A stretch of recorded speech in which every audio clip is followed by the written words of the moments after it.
আসসালামু আলাইকুম রহমতুল্লাহ। আশা করছি ভালো আছেন। আমি এখন আছি চড়াইয়া বিএডিসির মধ্যে। এর মধ্যে একটা ঘটনা ঘটে, আমরা কি যাচ্ছিলাম ফার্স্ট ক্যাপিটাল ইউনিভার্সিটিতে, যা ইতোপূর্বে আপনারা দেখছেন ওইখানকে ব্লগ। তো যাই হোক, ওইখানকে যাইতে যাইতে হঠাৎ করে রাস্তার মধ্যে আমার একটা পুলিশের থামানোর পরে মামলা হয়। সে মামলাটা রিসিভ দিয়ে দিব।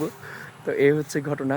আর আমি মূলত ছবি তুলতে এসেছি তামিম ভাইয়ের, আমাদের সবার পরিচিত ভাই তামিম ভাইয়ের ছবি তুলতে আসছি। অস্থির অস্থির ছবি হয়েছে। ভাইয়া অনেক সুন্দর ছবি তুলছে আমাকে, মানে ছবি তুলে দিচ্ছে আমাকে। এই মানে আজকে বলছিল যে আসতে, এখানে আমরা এক জায়গায় গেছিলাম, স্টেশনে তুললাম ছবি, আবার এখানে আসলাম। তো অনেক সুন্দর ছবি তুলে দিচ্ছে, তার আগে ধন্যবাদ। কটটা একটু বলে দেন। আর হচ্ছে আমরা আজকে আগে যাইতাম ওখানে ছবি তুলতে, কিন্তু ওখানে হচ্ছে একটা কট, মানে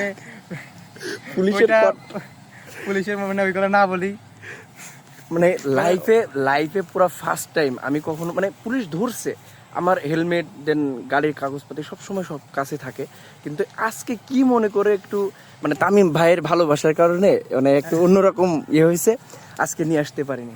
আর মজার বিষয় কি, এই যে এখানে একটা R15 দেখতে পাচ্ছেন হয়তো বা, এই R15 এই যে এটা, তো ওনারাও হচ্ছে আমাদের পিছন ছিল। আমরা যখন দাঁড়াইছি পুলিশ দেখে, কিছুক্ষণ পরে ওনারা ঘুরে চলে গেছে, আর ওইখানে একটা আছে R15।